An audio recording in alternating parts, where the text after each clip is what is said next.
Hi friends, చూడండి. ఈ అలసంద కాయలు అంటారు. అలసంద కాయలు చూడండి, లేత కాయలు తీసుకొని దీన్ని తాలింపు పెట్టుకుంటాము.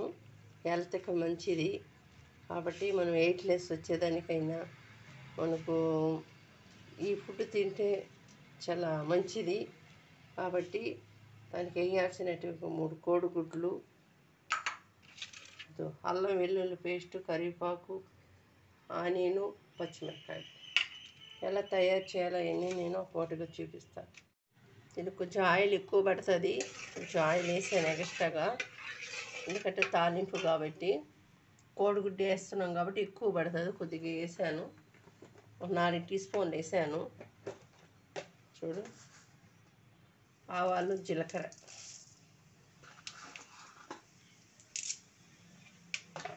ఆనియన్ వేసేస్తున్నాను.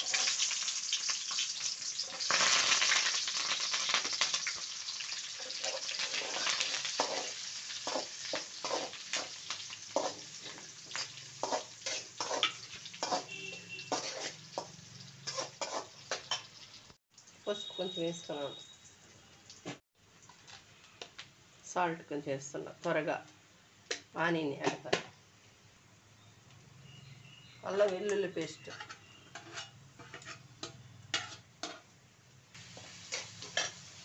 వేసేస్తున్నాను నేను.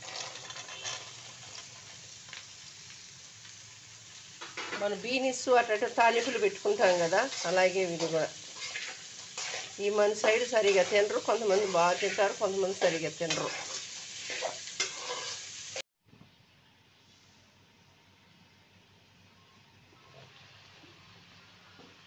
కాయ నాకు కొంచెం పక్కానికి వచ్చింది, ఉడికేదానికి.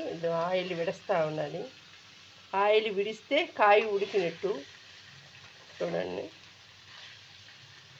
ఆయిల్ ఇది మనకు.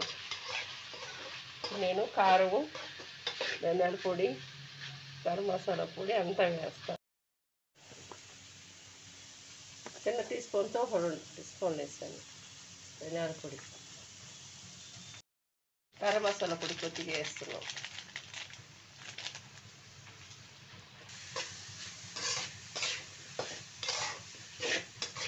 ఉప్పు కారాలు తక్కువ తినండి, ఎందుకంటే బీపీలో, షుగర్లో ఎక్కువ గ్యాస్ ట్రబుల్ చాలా వచ్చేస్తున్నాయి కాబట్టి ఉప్పు కారాలు తక్కువ తినండి, మంచిది. అప్పుడు కొంచెం వేసాను ఉప్పు, కొంచెం తాలింపులో. ఇప్పుడు కొంచెం వేస్తున్నాను. కోడిగుడ్డు ఉప్పు పోస్తున్నాను నేను.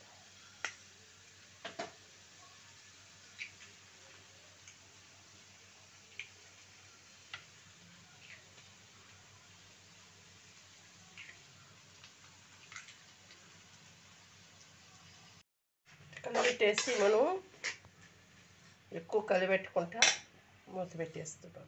సన్న మంటలో కుక్ అయితే బాగుంటుంది. ఫ్రెండ్స్, చూసారా తాలింపు ఎలా ఉందో? చాలా బాగుంది చూడండి. అన్నం లేకైనా రొట్టె లేకైనా బాగుంటుంది. మీరు రసం లేకైనా సాంబార్కైనా దేనికైనా బాగుంటుంది ఫ్రెండ్స్. ఈ కాయతో చేసింది చాలా బాగుంటుంది. కాయ మంచిది కాబట్టి మీరు కూడా చేసుకోండి. సబ్స్క్రైబ్ చేసుకోండి ఫ్రెండ్స్. లైక్లు కొట్టండి, షేర్ చేయండి ఫ్రెండ్స్, కామెంట్ పెట్టండి ఫ్రెండ్స్. ఎలా ఉందో మా కర్రీ ఎలా ఉందో చూడండి. నేను అన్నీ చేసేది చూపించాను కదా, మీరు కూడా